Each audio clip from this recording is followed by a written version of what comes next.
Muy buenos días, bienvenidos y bienvenidas a un nuevo episodio del ciclo de la Tierra Purpúrea de la República Pluralista, pasado y presente de la política uruguaya. Bueno, buen día Pepe Rila. Hoy buen día, Jaime, ¿cómo estamos? Bien. Una sensación rara porque este es el último episodio de esta segunda temporada. Aunque esto del podcast y del programa de radio que después se ha llevado a ese formato, parece que el tiempo se descuartiza todo. ¿Y qué fue lo primero? ¿Qué fue lo último? ¿Cuándo se puede escuchar? ¿Cuándo no? O sea que... Claro, esto es de el último, sí. Esto de la... Que es el último, pero capaz que hay gente que lo escucha como el primero. Exacto. Y ahí se engancha con otros episodios, a eso te estás refiriendo. Porque, claro, este ciclo se transmite en vivo desde los estudios de Uniradio, la radio de la Universidad de la República, aquí que tiene sede en la Facultad de Información y Comunicación, la FIC, los jueves a las 10 de la mañana, pero queda disponible a los pocos días, tanto para ser escuchado como en formato podcast a través de Spotify, como para poder ser escuchado o visto en el canal de YouTube de la Uniradio. Pero bueno, como sea, es el episodio... Vamos a decirlo, yo por lo menos, no sé vos, yo no soy supersticioso. Este es el episodio número 13 de la segunda temporada. Yo lo digo con orgullo, el 13, sí. Muy bien. Yo me siento en el asiento 13 en los aviones, no tengo ningún problema. Bueno, tenemos más o menos la misma forma de pararnos frente al asunto. Bueno, hoy vamos a hablar, entre otras cosas, sobre el pasado y el futuro de los estudios sobre el pasado reciente en Uruguay. En forma un poco provocativa, con Pepe Rila hemos titulado este episodio como una pregunta que dice: ¿se terminó la historia reciente? Pero antes de adentrarnos en las posibles respuestas a esta interrogante, hagamos un poco de historia de la historiografía, como diría algún profe del viejo instituto de profesores. A tono con una tendencia historiográfica que se había originado en Argentina y recorría la región, un poco más tarde y un poco más lento, llegó a Uruguay en los primeros años del siglo XXI un campo de estudios que dio en llamarse historia reciente, o historia del pasado reciente. Refería Pepe en sus inicios específicamente a estudios sobre diversos aspectos de la dictadura que había estado vigente en Uruguay entre 1973 y 1985. En verdad, el tema no era nuevo, pero no había sido cultivado en forma muy sistemática, por la historiografía al menos, luego de que una obra que hoy podemos considerar precursora, que vos, Pepe, escribiste con Gerardo Caetano y que publicaron en el año 87, que se llamaba La breve historia de la dictadura y que publicó Ediciones de la Banda Oriental, y la verdad que fue una obra muy temprana porque hacía apenas 2 años que había terminado la dictadura y ya estaban proponiendo una reconstrucción. No puedo creer que se siga editando. ¿No? Sí, no me atrevería a preguntarte cuántos derechos de autor les ha generado, pero la verdad que es un récord la cantidad de ediciones que lleva, ¿no? ese libro, y es todo un tema para pensar. Pero bueno, lo cierto es que después de esa publicación y alguna más de esa época, sobrevino un periodo en que el tema de la dictadura la historia de la dictadura fue prácticamente abandonada, ¿no? Probablemente tuvo mucho que ver con esto el contexto que planteó a partir de 1989 la consolidación de una forma de transición democrática que terminó consagrando la impunidad de los crímenes y de los criminales que habían violado en forma sistemática y a una escala que hoy nos parece increíble los derechos humanos de miles de personas. Y eso, bueno, fue configurando como un ambiente en el cual enfrentar aquellas cuentas pendientes sobre las que Álvaro Rico advertía en un libro de 1996 no encontraba un espacio adecuado para desarrollarse, y hubo que esperar hasta el siglo XXI. En el contexto de la crisis de 2002, con la perspectiva de un cambio político que se iba a concretar en las elecciones del año 2004, para que, se retomara, digamos, esa temática de investigación sobre la experiencia autoritaria y los legados que había dejado a la nueva democracia que se había establecido a partir de 1985.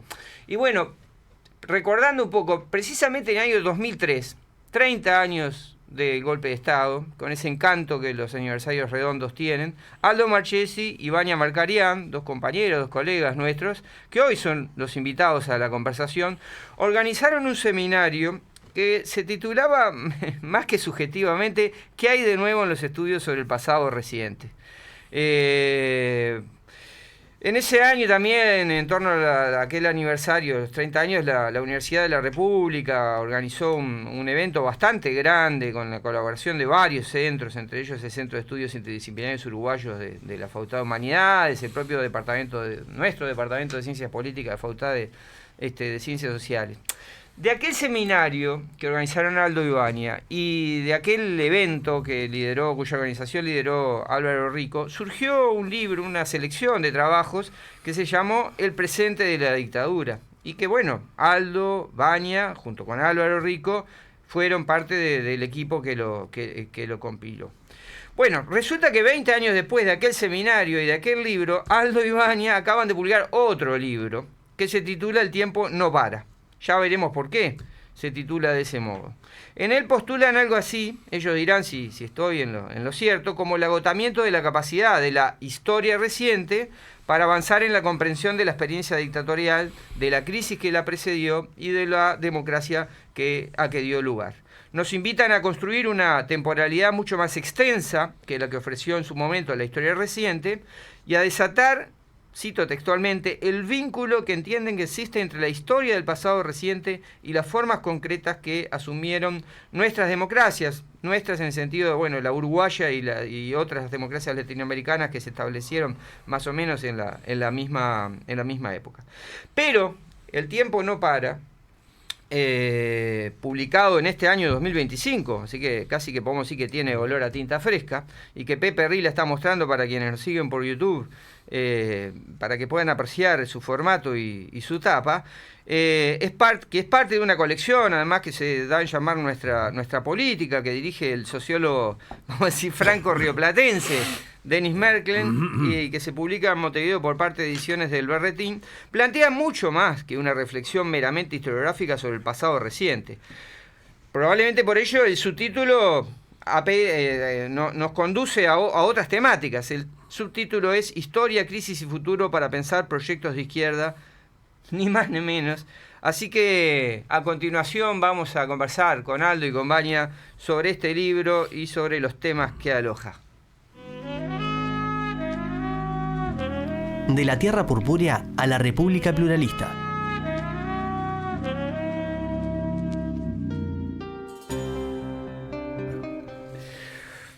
Bienvenido Aldo, bienvenida Vania, ¿cómo les va? Un gusto recibirlos nuevamente acá, porque ustedes reiteran por es la segunda oportunidad que los tenemos por aquí. Es verdad.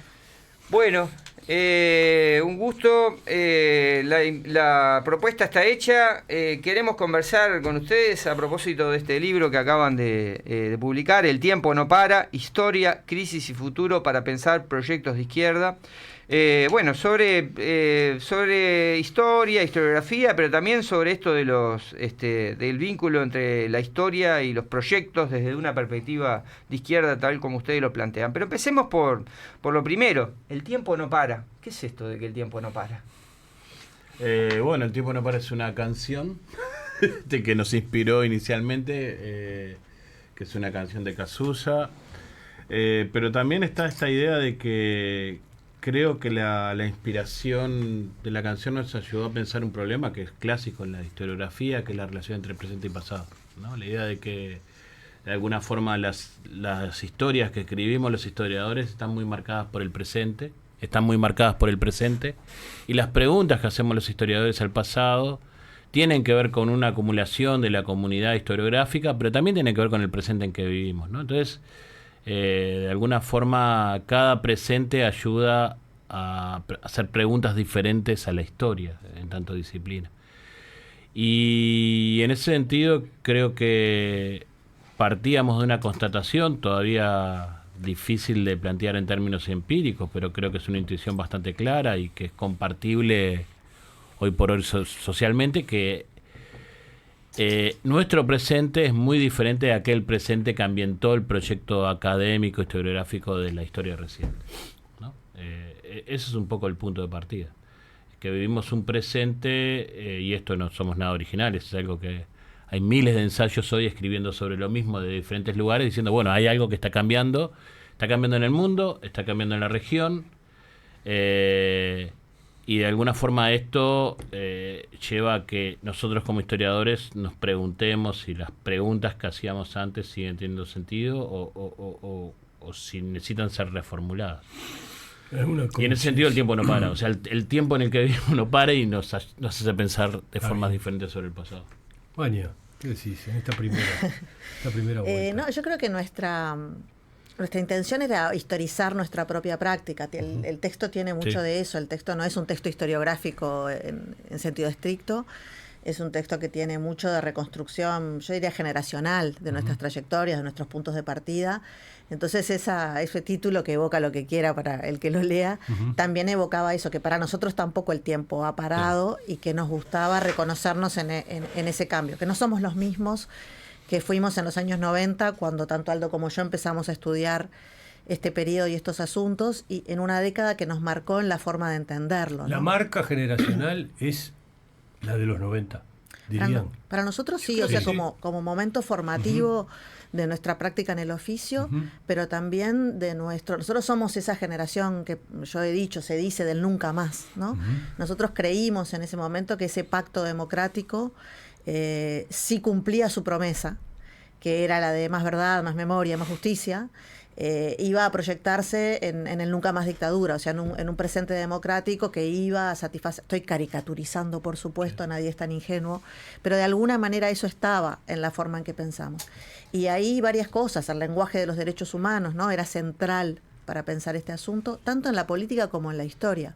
Porque ahí me parece que la gracia del libro en el género ensayístico es ese cabalgar en una zona que no nos queda del todo cómodos. Creo que, ahora estamos contentos porque repercute mucho, como estábamos Ustedes diciendo. han escrito libros de historia, unos cuantos libros de historia, con investigaciones puras y duras, digamos, con el acervo documental, con el aparato erudito, con los antecedentes, con todo lo que tiene un libro de historia hoy en la academia.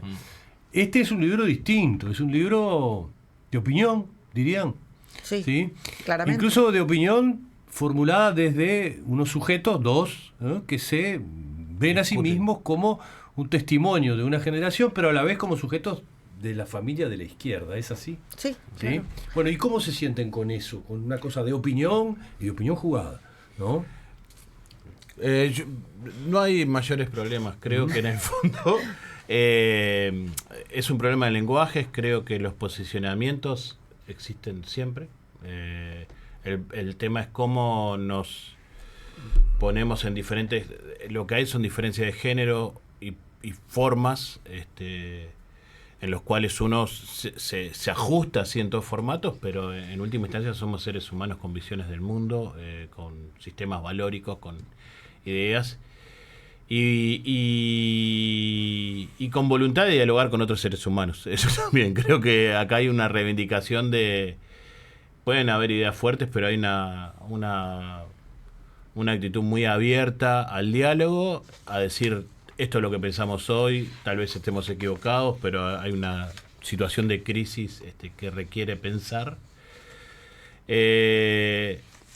Y en relación a esto de izquierdas, fue muy discutido el título, teníamos varias alternativas, las pensamos, no terminamos... Nos arrepentimos en el camino. Cuando hablamos de izquierdas, hablamos de proyectos que defienden la igualdad y la libertad. Quienes se sientan convocados en eso, bienvenidos a pensar este libro. Y esos proyectos pueden ver, no refieren a proyectos estrictamente político-partidarios, pueden ser proyectos intelectuales, proyectos sociales, proyectos políticos partidarios de cualquier tradición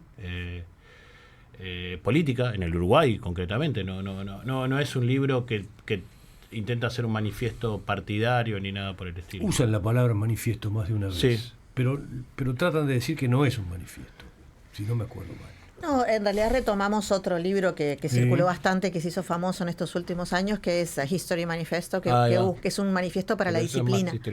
El nuestro no es un manifiesto para la disciplina, no es un manifiesto, creo, no, es un ensayo que asume algunos riesgos. Creo que hubo algunos momentos ahí en el debate entre nosotros de hasta qué punto estábamos dispuestos a decir algunas cosas que no son tan originales, pero que son fáciles de decir en el café, Claro. tomándose unos vinos, charlando con los amigos, pero más difíciles de poner negro sobre blanco, porque hay un riesgo. Creo que a nadie le puede asombrar que Aldo y yo digamos, como recién decimos hacia el final del texto, somos de izquierda, ¿no?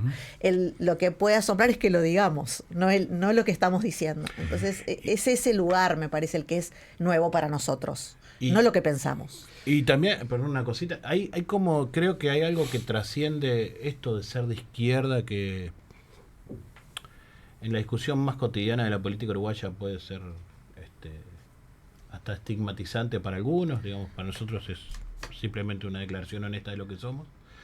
Que hay otro asunto que me parece que está apareciendo mucho en varios textos más contemporáneos, de cómo el academicismo ha restringido la posibilidad de pensar, ¿no? Como el formato academicista de alguna forma nos traba en nuestra tarea intelectual, y yo creo que eso también tiene algo que ver con esto. No sé, recuerdo, hay un libro reciente de Juan Pablo Luna que hay un libro reciente de Juan Pablo Luna que no se dice, no hace una definición de izquierda, Sobre la importa poco, pero el tipo está diciendo lo mismo. O sea, hay algo en cómo escribimos los académicos que termina restringiendo nuestra escucha, pero también nuestra posibilidad de decir cosas que nos parecen evidentes. Igual yo quería, Perdón. seguimos en el monólogo, Siga. pero en el diálogo en realidad, que el libro tiene una acumulación Sí, y eso tiene es. una especificidad y tiene una gracia, creo, y me parece que es lo que ha hecho que el libro circule como viene circulando, que es que nosotros somos historiadores académicos, tampoco tenemos ninguna vergüenza, yo por lo menos, de ser una historiadora académica, de Para nada. pertenecer a esos otros géneros, de sentirme cómoda en el trabajo erudito, de archivo, de nota al pie. A mí me encanta hacer notas al pie. Pero lo es que lo siento. que pasa es que si no hicieras eso, no te podrías llamar Sí. historiadora. Eso. ¿Sí? Entonces, Eso pero es- quiero de esa decir, no nos salvamos. el libro no está escrito como militantes de No, izquierda, para que no. en realidad no somos, sino está escrito como historiadores que tienen una pretensión, si se quiere, intelectual, aunque suene grande, de hablar en el debate público, de Claro. tener una voz pública. Ese es el lugar. Y el libro tiene, el corazón del libro para mí, que son los capítulos 2 y 3, una acumulación de 30 años de cada uno, investigando fuentes documentales, pensando, leyendo a los colegas, discutiendo en seminarios, eventos, dando clase. Los capítulos 2 y 3 son 30 años de acumulación de uno y el sobre otro. derechos humanos y otro sobre revolución, que en última instancia son las tesis de doctorado de los dos. Saben que leyendo el libro, leyendo el libro habiéndolos escuchado además en la presentación que se hizo hace algunas semanas, no pude dejar de, y sobre todo en relación al subtítulo, no pude dejar de acordarme de un librito que para mí fue marcante, no sé si es la palabra adecuada o la estoy inventando, porque me marcó mucho a mí y a varios compañeros y compañeras de mi generación de estudios de historia en el IPA en el año 86, entre 86 y 89, que era el libro de Joseph Fontana que se llamaba Historia, Análisis del Pasado y Proyecto Social. Donde, bueno, ese vínculo entre pasado y proyecto, que aparece acá otra vez en el subtítulo del libro de ustedes, y bueno, en el desarrollo que hacen de algunas de las ideas, es muy fuerte. Entonces, yo creo que para quienes tenemos, por la vía que sea, la de la docencia, la de investigación, la del o la mera lectora interesada, un vínculo más o menos estrecho con la historia como disciplina, esto es bastante obvio. Pienso que no es tan obvio para las personas que son relativamente distantes respecto al oficio historiográfico y a la producción historiográfica. Entonces, creo que cabe la pregunta, aunque por más que para nosotros pueda ser un poco obvia la respuesta, de ¿cuáles son los vínculos concretos entre nuestras lecturas del pasado y nuestra capacidad de pensar proyectos? Repito, probablemente para quienes tienen un vínculo con la historia y la historiografía esto sea elemental. Creo que no es tan obvio para el resto de la gente. No lo creo tampoco en la historiografía. O sea, es obvio que hacemos historia desde el presente, no podría ser de otra manera, es obvio que el presente nos contamina, pero la forma en que se articula, nosotros lo que hacemos ahí es pensar esto que, bueno, hay bibliografía abundante sobre esto, el nombre de Koselleck o de Artaud en Alemania y Francia respectivamente se han nombrado mucho en este asunto, es el del régimen de historicidad, ¿no? Es eso, cómo evaluamos nuestras experiencias en función o para construir expectativas. A nosotros nos importa eso, no es la afirmación de que la historia se hace desde el presente o de que estamos influidos por las preguntas del presente, solamente, digamos que sí, sino que es ¿qué historia precisamos para una nueva política? Esa es la pregunta que a nosotros nos preocupa. No creo que haya consenso en la historiografía contemporánea sobre esto. Creo que hay una historiografía contemporánea de énfasis que yo podría llamar neopositivista, que está más preocupada por la explotación intensiva del archivo, por hacer coincidir mapa y territorio, por eso que por las preguntas sustantivas sobre la politicidad de nuestro oficio. Y me parecen dos formas de practicar el oficio diferentes. Y nosotros en el libro estamos intentando pensar sobre cuál era la relación entre esas cosas cuando nosotros nos formamos y en estas 3 décadas y por qué nos parece que esa relación está agotada. No está agotado el estudio del pasado reciente, no está agotado el estudio de la dictadura, no está agotado el estudio de los 60, son campos prolíficos y ricos.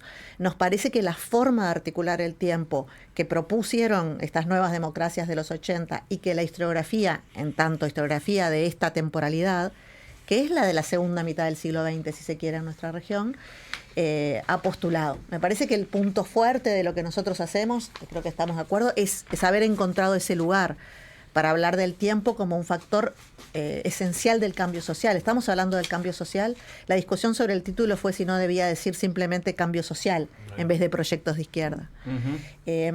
Entonces ahí es donde está el matiz. No llegamos a tiempo, ya lo habían anotado, le habían dado. ¿Tenemos autoridad nosotros para hablar de proyectos?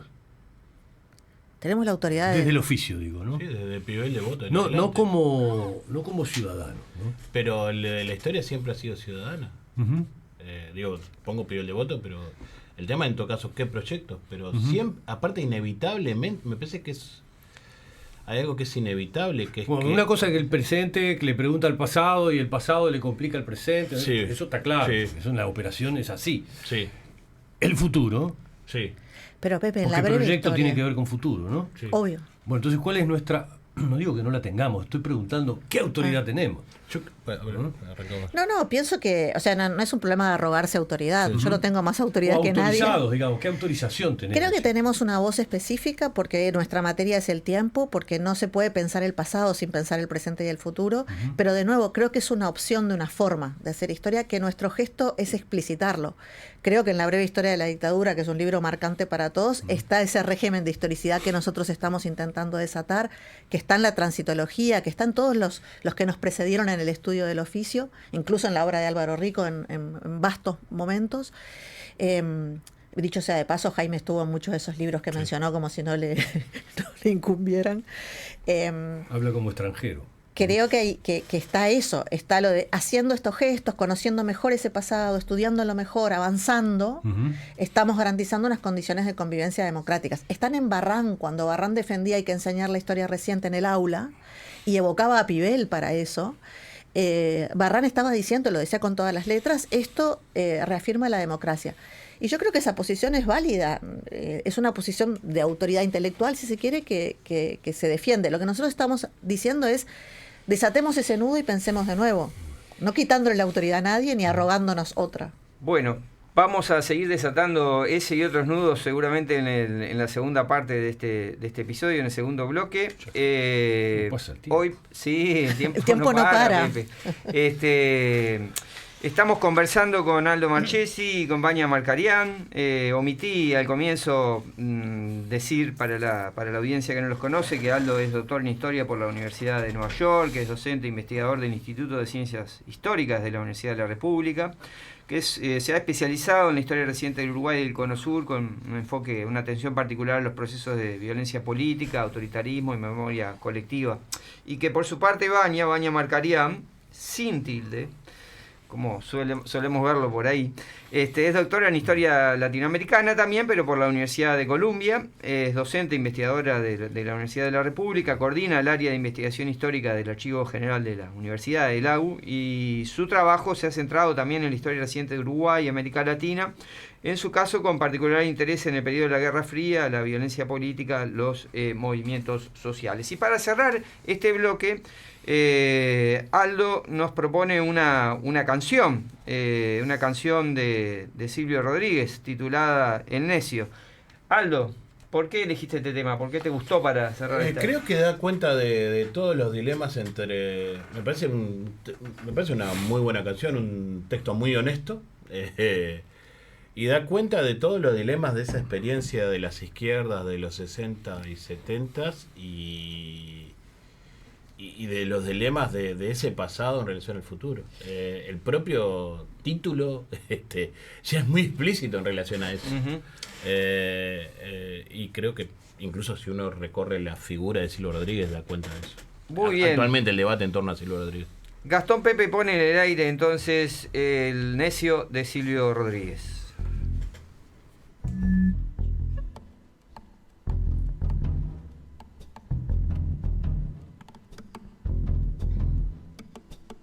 Vamos a seguir conversando con Vania Marcarián y con Aldo Marchesi sobre El tiempo no para, el último libro que acaban de publicar, Historia, Crisis y Futuro para pensar proyectos de izquierda. Vania y Aldo, cuando hace un momento Jaime los presentaba, yo tengo presente que Vania y Aldo son de los primeros, tal vez los únicos, que agarraron un día y dijeron, me voy a estudiar a Estados Unidos, un lugar duro, exigente, a leer 300 libros por año y sacar allí un doctorado muy exigente. Y después volvieron y empezaron a trabajar en estos Vania temas. fue la primera. Vania fue la primera, pero y después no tenemos una seguidilla, digamos. No fundamos una tradición. Atrás de ustedes, no la fundaron. Pero me parece importante para tener en cuenta el contenido de su producción. Yo veo que en el libro, pero esto es una opinión, porque como es un libro de opinión uno puede opinar más libremente. Hay un poco de pasado perdido, de cierta nostalgia, de un mundo que se fue y que como se fue ya no nos permite hablar en los términos en que hablábamos, ¿sí?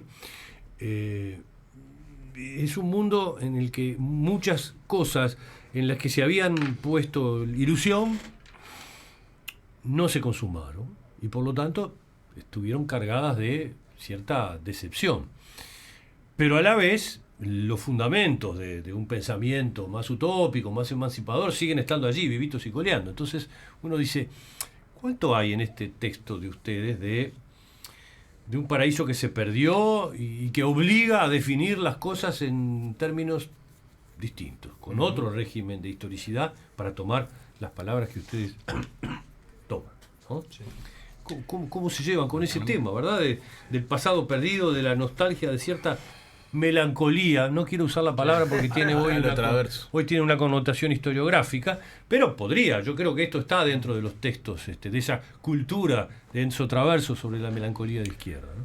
Yo creo que de alguna forma dialoga con todos esos temas, pero también lo que estamos buscando es caminos de salida de la melancolía. Y creo que uno de los caminos de salida de esa melancolía, esa relación melancólica con el pasado que plantea Traverso y que plantean otros, en relación a los proyectos de izquierda del siglo XX, creo que uno de los caminos de salida tiene que ver con, me parece en este libro concretamente, es pensar una categoría que parece haber desaparecido de las izquierdas, que es la idea de futuro. Y preguntarnos qué pasó con la idea de futuro, o sea, con la idea de futuro. ¿Alguien la tiene? Sí, está lleno de gente que tiene ideas de futuro muy fuertes y que marcan nuestras vidas. Sí. Estamos llenos. Sí. ¿No? Estoy mostrando el celular. Básicamente tenemos un orden político universal que está gobernado de alguna forma, estoy exagerando las palabras, parezco Sache, pero que nuestros cambios en la vida cotidiana están marcados por gente que tiene ideas muy fuertes de futuro y que ha ido construyendo una nueva sociedad. Digamos, el Silicon Valley, todos los proyectos utópicos en relación al mundo de la tecnología, que algunas veces se ha conectado con la política de extrema derecha, en otros casos no. como que han habido ciertas conexiones entre el libertarianismo y el Silicon Valley, ahí uno ve una dimensión utópica fuertísima. Y efectivamente es una dimensión utópica que ha ayudado a desarrollar proyectos transformadores. Transformadores en un sentido neutro, estoy diciendo, no en un sentido... y no solo eso... En un sentido marxista. Sí, claro, claramente. Exacto, Sí. Y incluso en otras zonas del mundo también, eso es otro tema bastante interesante. Creo que toda esa reflexión que hay en Occidente sobre la ausencia de la idea de futuro, entre el mundo progresista, incluso podríamos decir más liberal, social, progresista, de izquierdas, que es como que no hay expectativas sobre las ideas de futuro. China es otra cosa. En China sigue existiendo ideas de planificación, siguen existiendo ideas acerca del futuro. Y digamos, hay un espacio donde eso no está funcionando. Y creo que me parece que ahí la operación no es nostálgica, es simplemente decir, bueno, la acción colectiva de los seres humanos requiere ideas de futuro. Son necesarias para... En la Guerra Fría era más fácil. Pero en la Guerra Fría había miles de ideas de futuro. Eso es lo otro que nos interesa. Pero era más fácil. Pero nos interesa rescatar eso, de que había miles. No estamos... Esto no tiene nada de nostálgico, de decir, bueno, es una revolución. Bueno, no, hay miles de formas de pensar el futuro, ¿no? Y todas, el desarrollismo era un elemento fuertemente... Tenía un carácter fuertemente utópico en el sentido de cómo iban a transformarse las sociedades en una dirección. Ni que hablar de las ideas de revolución social... pero también incluso las ideas que tenían que ver con la vida cotidiana en torno a la movilidad social ascendente, ¿no? La idea esta de que todo eso parece roto. Entonces, ¿qué pasa en una sociedad? Ahí hay una pregunta que me parece que no es melancólica o nostálgica, sino es una pregunta del presente y que es una pregunta bien de los historiadores. ¿Qué pasa en una sociedad cuando los proyectos colectivos no pueden pensar futuro? ¿Por qué no pueden pensar futuro? Y a mí realmente es una pregunta que me dejó pensando de este libro. O sea, quiero seguir pensando en cómo en otros momentos históricos las sociedades pensaban el futuro y cómo hoy hay como una incapacidad enorme para pensar el futuro, por parte de ciertos actores. Igual no es la Guerra Fría, es la modernidad, Sí. lo que está en cuestión en gran medida, me parece, en esta discusión. Pero eso ya es... Eso es ampliar el marco cronológico, Sí. ¿verdad? La modernidad no es la Guerra Fría. No, eso es lo que estoy diciendo, que Está no bueno. es solo la Guerra Fría y que en el libro hay como un llamado a pensar estas cosas en una duración un poco más larga. Obviamente que nuestro terreno de comodidad sigue siendo ese y los proyectos de futuro que podemos nombrar así son... Distinguir. Claro. Pero en realidad es algo que estaba ahí rondando y que nos parece que hoy en día algunos sectores del espectro político y social han renunciado en gran medida. Me parece que nuestra preocupación por el posibilismo, el pragmatismo excesivo, hay algo de eso que nos preocupa, de no poder decir, hay una proyección. ¿En quién están pensando cuando hacen esa casi imputación? Che, no están pensando. Yo, hoy... Sí. No estamos, ¿no? Sí, No estamos pensando. sí. Pero ¿en quién piensan ustedes concretamente? ¿Quién nos está debiendo? Nos estamos debiendo, ¿no? Porque, Eso. ¿sí? Yo creo que las democracias, todos los sectores democráticos, no, Y los liberales. Desde los liberales hasta a lo digamos, en términos de cómo se define ideológicamente, los actores no están pensando eso, hasta los comunistas. Nadie está pensando seriamente cuál va a ser la perspectiva de un país de acá 40 años y qué cuál es el proyecto último que ellos ofrecen a ese país y que piensan que va a llevar a una mejora de ese país. Porque el programa de esos sectores es un programa reactivo ante el avance de este monstruo de las nuevas derechas. Entonces, ser demócrata, digamos, liberal, progresista, pongamos todas las categorías en la misma bolsa, es resistir el avance de las nuevas derechas. Yo creo que ahí hay un problema para pensar. Pensar el presente, el los pasado y el libertarios sí futuro. tienen idea de futuro. Los libertarios, claro, tienen idea, te guste o no, te parezca un delirio. Tienen una utopía de futuro. Sí, una utopía que está en el pasado, Claro. pero hay muchas de esas. Alberdi. No, pero no solo. Yo, de la lectura del libro, en la lectura del libro confirmé una sensación que ya me había quedado en la presentación que se hizo allá en el espacio de Rossetti Rius.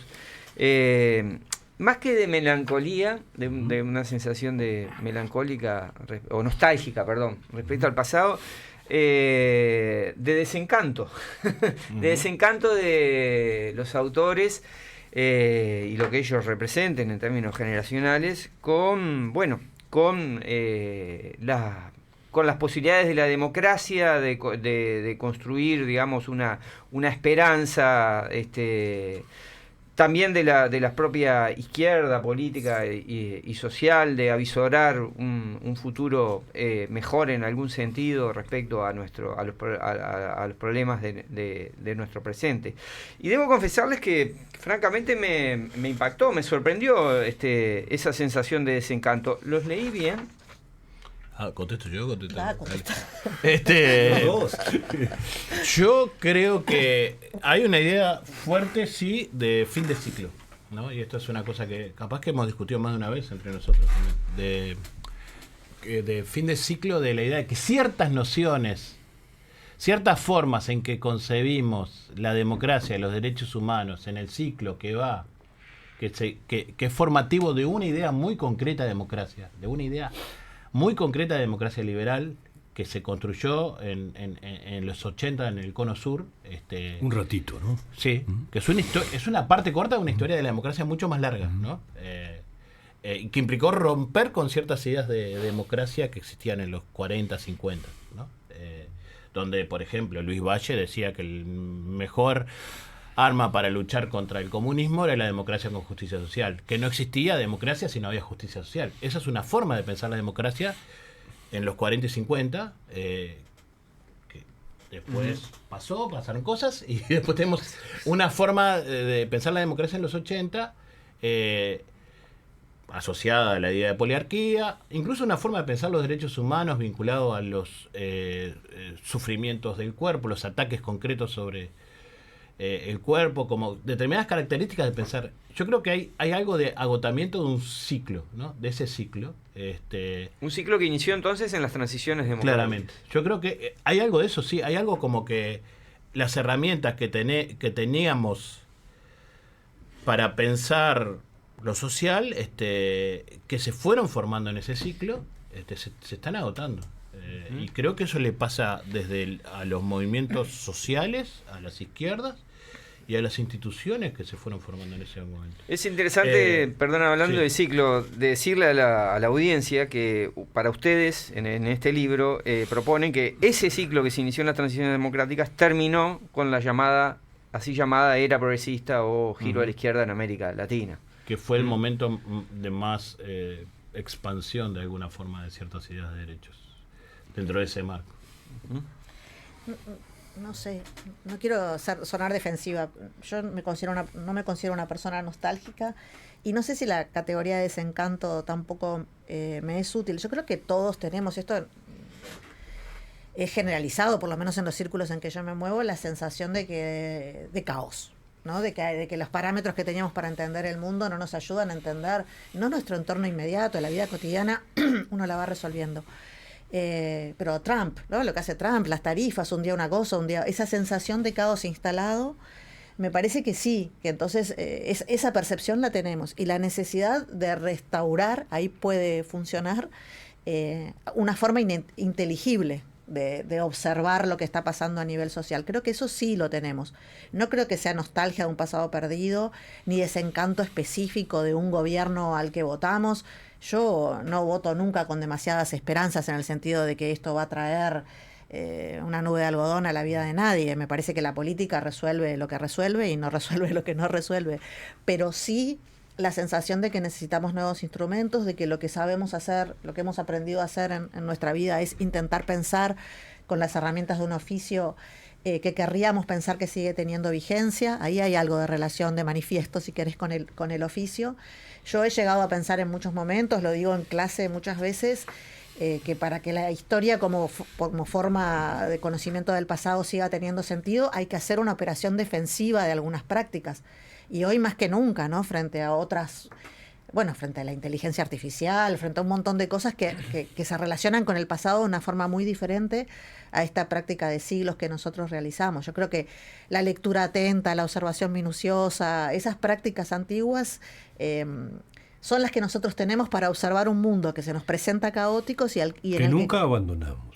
No. ¿Verdad? Nosotros Por eso no. tenemos esa ventaja. Nosotros nunca las abandonamos, esas prácticas. Lo que ustedes también están diciendo es, bueno, para entender la locura de Trump, por decir algo, No la de Bielsa.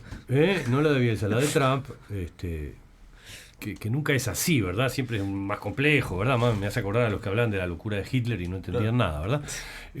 Pero para entender un poco la locura de Trump, ya no nos basta con mirar los últimos 20 años. No, claro. Ni 30, ni 40, ni 50. 30 ni 40, sino que hay que colocarlos en un tramo un poco de comprensividad más amplio, una historicidad distinta. Yo lo que digo es que eso nunca se dejó de hacer, creo. Está lleno, Y ese es un tema. está lleno de narrativas sobre, para poner el caso Trump, ¿Sí? está lleno de narrativas que hablan de las fake news, de todo lo nuevo que... Como si fuera todo nuevo. Exacto. ¿Sí? Bueno, entonces ahí tenés un caso donde justamente... Claro, pero la historiografía no procede así. hay historiadores No que estoy también segura. proceden de esa misma manera. Los estudios en la American Historical Association Los últimos 5 minutos. y nuestra ¿Sí? percepción de nuestros estudiantes que mueven el tiempo necesario para explicar el presente. Les Eso- preocupa mucho eso sí. la nueva agenda de derechos, entonces hay que ahí estudiar los 90. compartimos alumnos en nuestros Sí. posgrados y maestrías, ¿verdad? Que quieren hacer algo de la historia más reciente. Y hay algo eso de que la categoría de presentismo cubre, ¿no? La sensación de que para explicar lo que está pasando es el ciclo corto, son los últimos años, Sí. nos lo impone la tecnología, el cambio tecnológico, hay algo de vertiginoso Ujú. que se instala en unas prácticas ancestrales, si vos querés, Sí. como son las que hacemos los historiadores. Y es esa relación que también nos parece cuestionada en el presente, que nosotros decimos, bueno, acá hay una posibilidad de con aquellas herramientas volver a pensar el tiempo vertiginoso.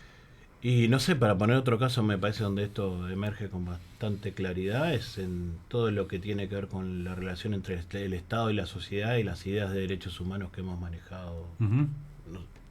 De ideas de derechos humanos y las ideas de violencia que hemos manejado en el ciclo que contamos, que es el ciclo de los 60 en adelante. En realidad nosotros tenemos una sociedad que es extremadamente violenta, que tiene en términos de recursos de fuerzas de seguridad, es mucho mayor que hace 40 años. Tenemos niveles de encarcelamiento altísimos. Pobreza, marginación. Tenemos una que la narrativa de la historia reciente no explica nada de todo esto.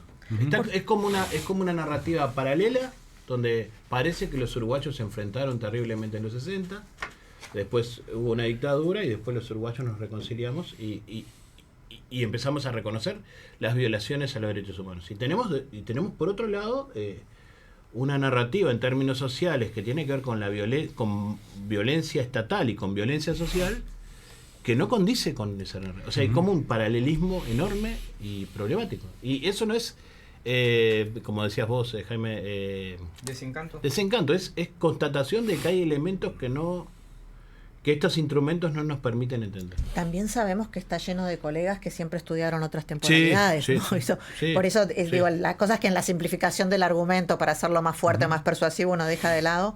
Lo que nosotros decimos es que en nuestra generación, y eso parece haberse acelerado en todo caso, hay pasados que parecen tiempos muertos, ¿no? Hay pasados que parecen tiempos vivos. El pasado que parecía vivo para explicar el presente, y que en muchos, me parece todavía, estudiantes de historia sigue pasando, estaba cada vez más cerca. Es esa nuestra preocupación. Obvio que hay colegas que estudian la antigüedad griega, qué sé yo, o sea, colegas que Sí, estudian... el siglo XIX. El siglo XIX. Sí, pero digo, mucho más que el siglo Mucho XIX, más. que podría ser historia reciente. Bueno, entonces me quedo más tranquilo. No se terminó la historia reciente, Pepe. Solo que hay que repensarla en una A mí temporalidad más larga. Nunca me gustó eso de historia reciente. Sí, del pasado reciente, pero historia reciente me parece que es un giro absolutamente equívoco. Historia del pasado reciente, sí, pero historia reciente me parece que es equívoco. Es un gusto. ¿No? Sí, porque te iba a decir que, bueno, ¿Eh? da para discutirlo, pero Sí. tal como yo la pensaba, y creo que eran términos equivalentes. Equivalente, yo creo que no, pero bueno, no. A ver, a esta altura no vamos a. ¿No?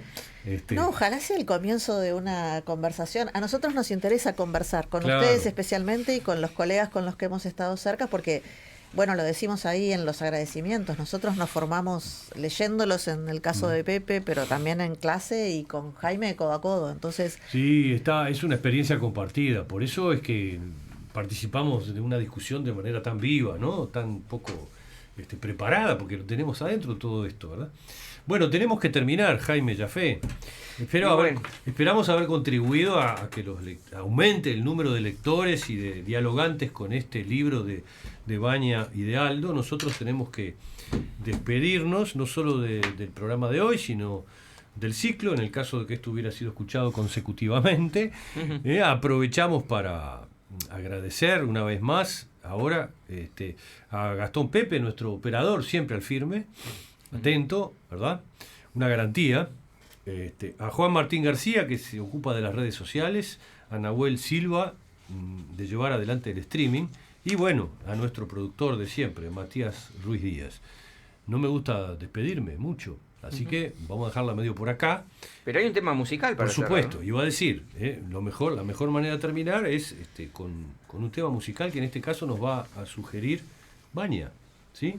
¿Qué tenés para recomendarnos para cerrar la temporada? yo para seguir con Brasil, porque quería recordar, la vez pasada que vinimos trajimos el de Cazuza. Sí, me acuerdo. Ahora es Cássia Eller, que es una música cantautora brasileña de la misma generación, y hace una interpretación de Smells Like Teen Spirit de Nirvana, así que bueno, es ahí, la generación de nuevo, nuestra generación. Estamos en la punta, no hay caso. Jaime. Bueno, hasta la próxima, sea cuando sea. Sea cuando sea.